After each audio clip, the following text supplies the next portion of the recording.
My name is Erin Turner, and this is my case study on internet use violations. What do I know? I know that Slattery Steno High School is in an affluent area of a large city. I know that Dr. Harvey Smith has been the principal for 9 years. He is highly respected, he's been principal of the year, and he likes maintaining his reputation as principal of the most prestigious school in the state.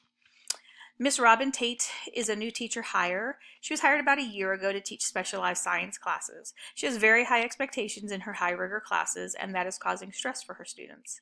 The principal has received several calls from parents concerning the rigor and stress that it will cause the children to receive their first low grade ever in high school.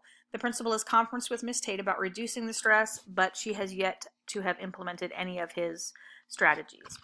Miss Tate returns home from a 3-day weekend to find a negative message on a website directed at her with comments about her personal life and teaching. Miss Tate is frightened and believes that these threats are real. She immediately calls Mr. Smith. However, he believes that this is all a prank. He asks Miss Tate if there are any students who are not happy with her. She believes that she knows who it is due to his attitude towards her and his behavior in class. The student, named William Hall, is also very good with technology. The principal assures Miss Tate that he will print the pages off, oh my, and he plans to speak with the student who is assumed to be behind everything. He will also speak with his friends to see if they are aware of anything that may be going on. If he gets no answers, he will then get the district technologist involved to see if they can determine where the website came from. Miss Tate is extremely distraught by the situation. In fact, she is distraught enough that she plans to spend the evening at the home of her mother for her safety and lets Mr. Smith know that should he need to reach her, that is where she will be. What do I need to know? Well, I need to know who is responsible for the website and the message. I need to know what, if any, negative interactions there have been between Will or any other students and Miss Tate. Does the district have policies about the questioning of students? Does the district have policies in place to deal with the misuse of technology? Does the district have a cyberbullying policy when it comes to students towards staff? Most districts have a student towards student or staff towards staff, but I wonder if there is anything for a student towards a staff member. What is the district or the school policy on handling parent concerns? What are the students' rights during this time? And then in addition, what are the teachers' rights during this time, and what are the school's rights during this time? Finally, what, if any, emotional support or just support in general will Miss Tate need at this time? Identify the problem. Miss Tate teaches at an affluent school. Her courses have a high rigor and are causing stress to students. After a 3-day weekend, Miss Tate returns home to find an email encouraging her to check out a website for a personal message. The site that has been created by a person or perhaps a group of people has negative comments toward Miss Tate's personal life and her professional life. At this point, it is unclear if the threats are real or if they are pranks. It is also unclear who created the site, but it is clear that whoever created the site wanted an audience larger than just their teacher. My plan of action. I would check with Miss Tate to determine her return to work, her timeline, and also to feel that she feels safe as well as supported. I will need to determine if the website is real or a prank. I will need to speak with Will Hall and his circle of friends. I will need to contact the district technology department for assistance in locating the source of the website and the messages. I would also need to reach out to other officials in the district for assistance and any additional resources they might know of or offer that I am unaware of. If the source of the website is found, I would then need to contact parents, and we would need to determine if the prank was real or if it was real or a prank and what the next step would be. If the source of the website was not found, then I would need to begin the process of interviewing the staff and the students to see if anybody knows anything at all. Finally, if the threat is found to be real and not a prank, then unfortunately I'm going to have to begin legal actions. I'm going to have to immediately contact my district legal team to determine the rights of all involved, and then I'm going to have to inform local law enforcement. My strategies. Determine the source. My action should be swift and thorough. School officials should be notified immediately. I should include as many details as possible about the situation, to include any and all information shared by Miss Tate. I should be ready and prepared to reach out for any additional resources if needed. This would include district and law enforcement.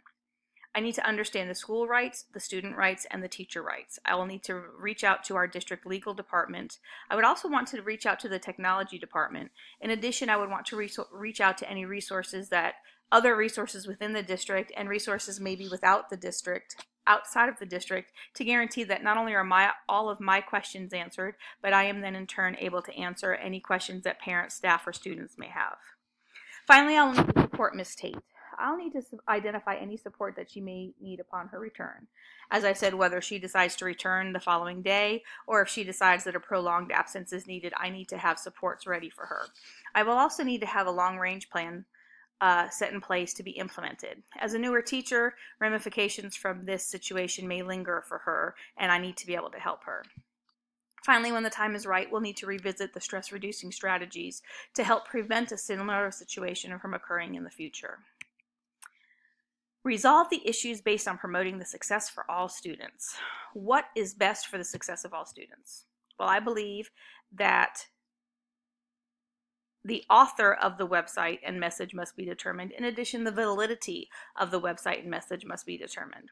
I need to understand student rights so that I can ensure that the situation is handled in a fair and ethical manner while acting with integrity. While I'm keeping my student rights in mind, I need to make sure that we are continuing to build positive relationships with all students. I would continue to work with Ms. Tate to reduce the stress on the students in her classes, and I would like to make sure that she sees that while high rigor is important, high stress can be minimized, which will assist her in building positive relationships with her students. My resolution. Well, the website was specific to Ms. Tate. The messages targeted both her personal and professional life. They were extremely negative and could be seen as threatening. Determining the source of the website and messages is a very important piece of the resolution. It is also important to keep in mind the affluence of the families at school. And I say this because you are dealing with well-educated parents. They will find answers to anything that they don't know. They know how to find these answers. So you need to make sure that not only you're following the steps for due process, but you are following them to the letter, and you are very transparent in how you are handling this. Parents will question anything they see as unfair or as not following the steps. I mean, this is probably not a norm in this school or community, so they're going to be even more on edge. Professional development is imperative for Ms. Tate.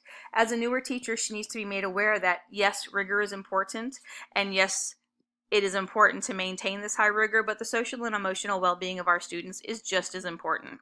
As stated in the case study, Mr. Smith had already had conversations about this, but they seem to fall upon deaf ears. So if we can assist Ms. Tate in understanding the importance of less stress, we can hopefully, again, prevent something like this from happening in the future. Debrief the problem by reflecting on what you were thinking, feeling, valuing, and by identifying the issues that are unresolved or open to further investigation. What were you thinking? Well, I felt like the demographics played too large of a role. I do believe the demographics are important in the fact that these are well-educated parents and that they are going to investigate themselves and they are going to find answers. Yes, that is important, but whether or not they are wealthy or not should not have anything to do with it. Yes, perhaps Ms. Tate is tough, but is she too tough? We want our students prepared in the best possible way for their secondary education career, and I believe that she is attempting to do so. I also feel as if there is a better way to, quote, handle the parents. I understand their frustrations, but I also feel that if Mr. Smith had explained the reasons behind the high expectations and that Ms. Tate was, in fact, helping prepare her students for their secondary careers, there would be less concerns. You know, if you let a parent know straight up, this is why I'm doing what I'm doing, many times they want to know why. And if you can explain why, they're a little more understanding. I was a little disappointed to see that the principal saw the website as a hoax, and that he somewhat in the beginning discounted Ms. Tate's feelings. I've worked for both male and female principals. There are times when my male administrators looked at things in a relaxed and less emotional way. That can be a great thing, but I think that sometimes a little bit of emotion is important in a serious situation. So perhaps he could have handled it a little differently. He could have not immediately gone to the fact that it was a hoax. I felt like that was almost a way of protecting the school and his reputation and not quite protecting Miss Tate. That is my personal opinion about that. What issues are still resolved? Well, I wonder how conversations between Mr. Smith and parents have gone in regards to Miss Tate's class and her expectations. Has he had her back, or has he kind of, for lack of a better term, thrown her under the bus? I wonder if there's a curriculum being followed, or if Miss Tate is just creating it as she goes. Have any observations been done to determine the validity of the parental complaints? Did Mr. Smith give Miss Tate actual techniques to reduce the stress, or did he just say, hey, there's too much stress, lower the stress? I also wonder why Miss Tate immediately named William Hall. You know, according to the case study, he's a smart aleck who made some snarky comments, but were there other reasons she had to immediately pull his name out? I also wonder why she was so reluctant to help her students by reducing their stress level. Excuse me, or if she explained to her students why the standards were so high and how that would help them in their future. I believe that I acted with integrity by letting all involved know that I was taking this threat seriously and that I was looking into all aspects of the situation. I respected Miss Tate's feelings towards the situation, and I offered her support, any support possible, upon her return. I did not allow the school and community demographics to influence my decision. I addressed the concerns of the parents and the students, and I offered Miss Tate ideas to help reduce student stress. I acted with fairness by addressing the concerns of all involved in a timely manner. I did not disregard Miss Tate, the website, the message, or how she felt about everything. I did not make any accusations about anyone involved or anyone, period, until I had further investigated the situation and I had proof. I waited for the right time to approach Miss Tate about the stress level in her classes, and so that we could re-investigate how we could lower those stress levels. And I did not indicate that the website was valid because she was unable to follow my suggestions about reducing her stress, the student stress. I also maintained confidentiality through the entire process. I acted in an ethical manner by reaching out to school district officials, showing that I was aware of district policies and procedures. By not being swayed by the affluence of the community, that was an ethical manner. By valuing Miss Tate's concerns, I showed the importance of not only being well informed, but also acting in a professional way.